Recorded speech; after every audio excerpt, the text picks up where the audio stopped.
ஃபர்ஸ்ட்டெல்லாம் சிட்டியில் கார் ஓட்டினா தாங்க ஸ்க்ராட்ச் ஆகிட்டு இருந்தது. ஆனால் இப்போலாம் கார் எடுக்கணும்னு நினச்சாலே ஸ்க்ராட்ச் ஆகுது. அங்கங்கே மைனர் ஸ்க்ராச்சர் அண்ட் டீப் ஸ்க்ராச்சஸ்லாம் இருந்துச்சு என் காரில். ஸோ அதை ரிமூவ் பண்ணலாம் அப்படின்ட்டு நான் ஒரு ஸ்க்ராட்ச் ரிமூவர் ஆர்டர் பண்ணியிருந்தேன். இதோட பேக்கிங் பார்த்தீங்கன்னா ரொம்ப மட்டமாக வந்திருந்தது ஃப்ளிப்கார்ட்டில் இருந்து. நான் வாங்கினது பார்த்தீங்கன்னா க்ரூமோட ஸ்க்ராட்ச் ரிமூவர் தான். ஸோ அதோட ஒரு மைக்ரோஃபைபர் கிளாத்தும் கொடுத்துட்றாங்க. அதோட பிளாஸ்டிக் கிராப் பார்த்தீங்கன்னா உண்மையிலேயே சூப்பராக இருந்துச்சுங்க. நான் அந்த ஸ்க்ராட்ச் ரிமூவர் அந்த மைக்ரோஃபைபர் கிளாத் மேலே போட்டு ஸ்க்ராட்ச் இருக்கிற இடத்துல ஒரு 3 to 4 டைம்ஸ் நல்லா ரப் பண்ணி எடுத்தேன். அப்புறம் சுசுக்கியோட எக்ஸ்டார் வேக் ஸ்டாப் ஒரு கோட் அது மேலே போட்டு ரப் பண்ணி எடுத்தேங்க. நீங்களே பாருங்கள், ஒரு 80 to 90% அந்த ஸ்க்ராட்ச் நல்லாவே ரிமூவ் ஆயிடுச்சு. அந்த மைனர் ஸ்க்ராட்சுமே நல்லா ஆல்மோஸ்ட் ரிமூவ் ஆயிடுச்சு. நீங்களும் வேணால் ட்ரை பண்ணி பாருங்கள். ஃபர்ஸ்ட்டெல்லாம் சிட்டியில் கார் ஓட்டினா தாங்க ஸ்க்ராட்ச் ஆகிட்டு இருந்தது. ஆனால் இப்போலாம் கார் எடுக்கணும்னு நினச்சாலே ஸ்க்ராட்ச் ஆகுது.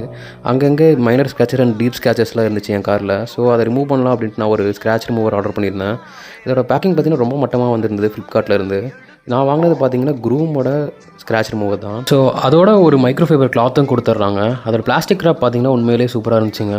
நான் அந்த ஸ்க்ராட்ச் ரிமூவர் அந்த மைக்ரோஃபைபர் கிளாத் மேலே போட்டு ஸ்க்ராட்ச் இருக்கிற இடத்துல ஒரு 3 to 4 டைம்ஸ் நல்லா ரப் பண்ணி எடுத்தேன். அப்புறம் சுசுக்கியோட எக்ஸ்டார் வேக் ஸ்டாப் ஒரு கோட் அது மேலே போட்டு ரப் பண்ணி எடுத்தேங்க. நீங்களே பாருங்கள், ஒரு 80 to 90% அந்த ஸ்க்ராட்ச் நல்லாவே ரிமூவ் ஆயிடுச்சு. அந்த மைனர் ஸ்க்ராட்சுமே நல்லா ஆல்மோஸ்ட் ரிமூவ் ஆயிடுச்சு. நீங்களும் வேணால் ட்ரை பண்ணி பாருங்கள்.